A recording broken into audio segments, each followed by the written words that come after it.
Be it Burj Khalifa, the Pentagon, or your house, the weight of these structures is ultimately borne by a structural element called a footing.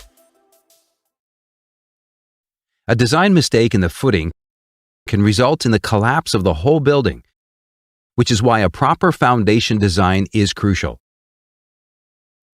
Footings are the most important part of the foundation. Their job is to distribute the heavy load of the building, concentrated on the columns, to the wider surface area of soil to achieve structural stability. Let's analyze the importance of footings and their different types. Come along. Before understanding the design concept of the footings, first you need to learn something about the soil. More specifically, engineers should analyze whether or not the soil at the particular location is capable of bearing a calculated amount of load. If the soil is compressible under loading, excavation is done until and unless you find the incompressible layer which can stand the loading. You can see the plate load test on this layer is not causing much compression to the layer. This layer of soil, in the physics of civil engineering, is called hard strata. On this hard strata, we can add columns to transfer the load and cover the pit with soil. With this process, the soil should be able to bear the entire structural load quite easily. However, this concentrated load on the columns will cause excessive stress in the soil due to lesser contact area. If this stress exceeds the soil's bearing capacity, it will undergo the punching effect, which leads to imbalance in your structure and eventually cracks or even failure of the whole building. To avoid these failures, you can increase the contact area between the soil and columns. Let's introduce a plate member, that is, the footing, at the base of the column. The load on the column will now be evenly distributed on the soil through plate members. This increased contact area reduces the stress on the soil and the building stands strong. The main job of a structural engineer in a footing design is to find out the area and thickness of the footing. These two factors are determined according to the bearing capacity of the soil present on the site and weight of the building. We have already seen the importance of the footing area. More the weight of the building, wider should be the footing. Additionally, if this structure is subjected to lateral forces like winds, floods, etc., footings will help your building avoid sliding as a result of frictional resistance between the footing and the soil. Now the second design aspect, the thickness of the footing.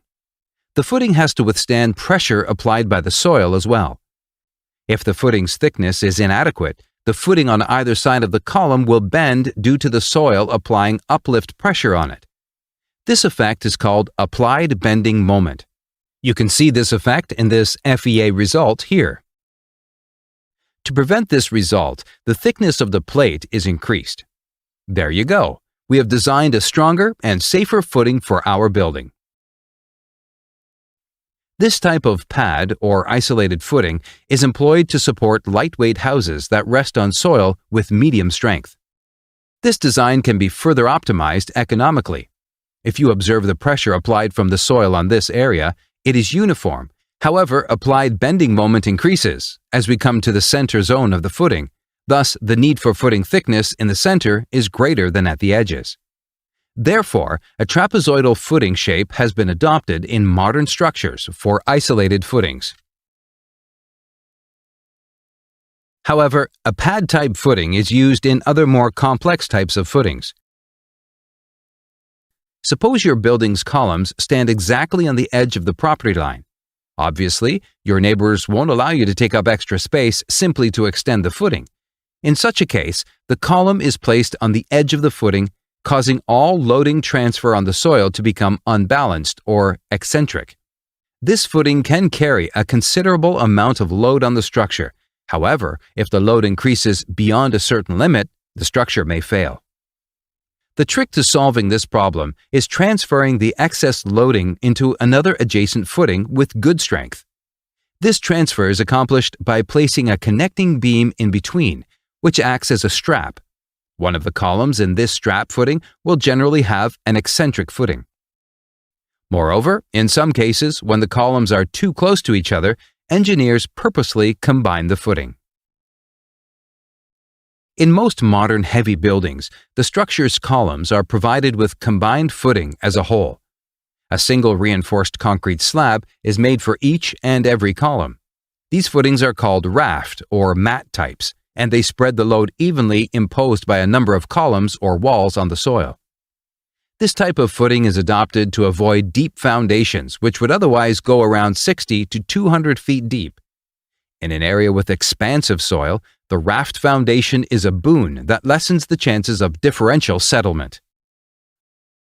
The Burj Khalifa uses a combination of raft foundation and piles, which forms a combination of shallow and deep foundation. We'll learn more about that in the next video. Do remember to be a member of the Lessix team. Thank you.